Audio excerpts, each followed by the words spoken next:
Creed en sus profetas. Martes 7 de noviembre 2023, Eclesiastés 4. Yo me volví y vi todos los actos de opresión que se cometen debajo del sol. He allí las lágrimas de los oprimidos que no tienen quien los consuele. El poder está de parte de sus opresores y no tienen quien los consuele.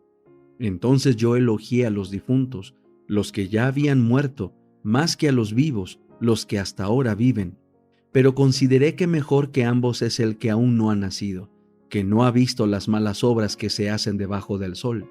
Asimismo yo he visto que todo trabajo y toda obra excelente son resultado de la rivalidad del hombre contra su prójimo. También esto es vanidad y aflicción de espíritu. El necio se cruza de brazos y come su misma carne. Ventajas de una vida sabia. Mejor es una mano llena de sosiego que ambos puños llenos de duro trabajo y de aflicción de espíritu. Otra vez me volví y vi esta vanidad debajo del sol.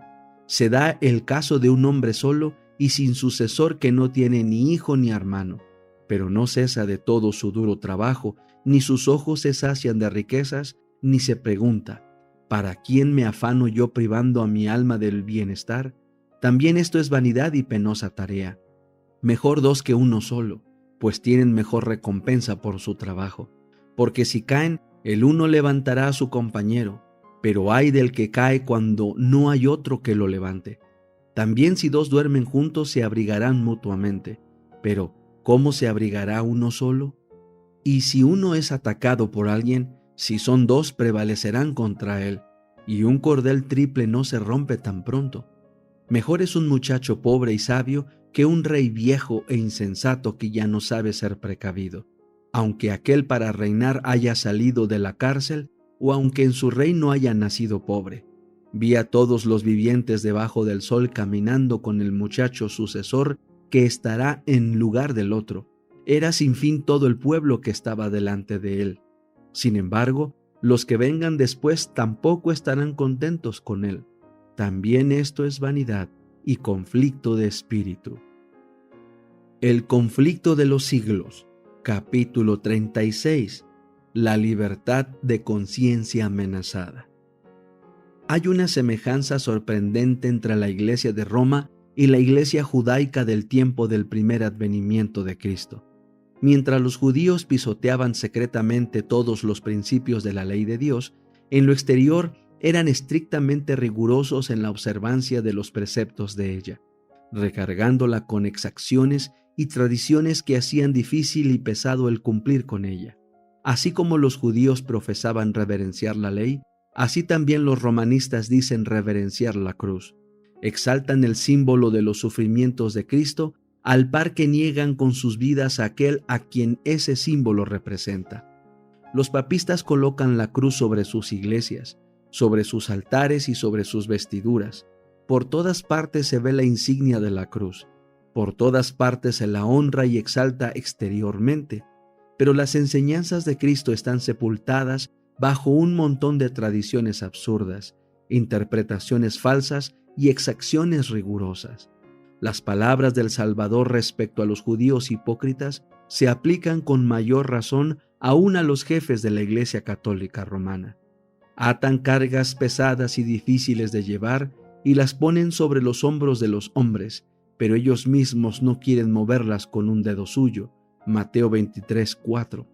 Almas concienzudas quedan presa constante del error, temiendo la ira de un Dios ofendido, mientras muchos de los dignatarios de la Iglesia viven en el lujo y los placeres sensuales. El culto de las imágenes y reliquias, la invocación de los santos y la exaltación del Papa son artificios de Satanás para alejar de Dios y de su Hijo el espíritu del pueblo. Para asegurar su ruina, se esfuerza en distraer su atención del único que puede asegurarles la salvación. Dirigirá las almas hacia cualquier objeto que pueda sustituir a aquel que dijo: «Venid a mí todos los que estáis cansados y agobiados, y yo os daré descanso». Mateo 11:28. Satanás se esfuerza siempre en presentar de un modo falso el carácter de Dios, la naturaleza del pecado y las verdaderas consecuencias que tendrá la gran controversia. Sus sofismas debilitan el sentimiento de obligación para con la ley divina y dan a los hombres libertad para pecar. Al mismo tiempo, les hace aceptar falsas ideas acerca de Dios, de suerte que le miran con temor y odio más bien que con amor. Atribuye al Creador la crueldad inherente a su propio carácter, la incorpora en sistemas religiosos y le da expresión en diversas formas de culto. Sucede así que las inteligencias de los hombres son cegadas y Satanás se vale de ellos como de sus agentes para hacer la guerra a Dios. Debido a conceptos erróneos de los atributos de Dios, las naciones paganas fueron inducidas a creer que los sacrificios humanos eran necesarios para asegurarse el favor divino, y perpetrándose horrendas crueldades bajo las diversas formas de la idolatría. La Iglesia Católica Romana, al unir las formas del paganismo con las del cristianismo y al presentar el carácter de Dios bajo falsos colores, como lo presentaba el paganismo, recurrió a prácticas no menos crueles, horrorosas y repugnantes. En tiempo de la supremacía romana, había instrumentos de tortura para obligar a los hombres a aceptar sus doctrinas. Existía la hoguera para los que no querían hacer concesiones a sus exigencias. Hubo horribles matanzas de tal magnitud que nunca será conocida hasta que sea manifestada en el día del juicio. Dignatarios de la Iglesia, dirigidos por su maestro Satanás, se afanaban por idear nuevos refinamientos de tortura que hicieran padecer lo indecible sin poner término a la vida de la víctima. En muchos casos el proceso infernal se repetía hasta los límites extremos de la resistencia humana, de manera que la naturaleza quedaba rendida y la víctima suspiraba por la muerte como por dulce alivio. Tal era la suerte de los adversarios de Roma.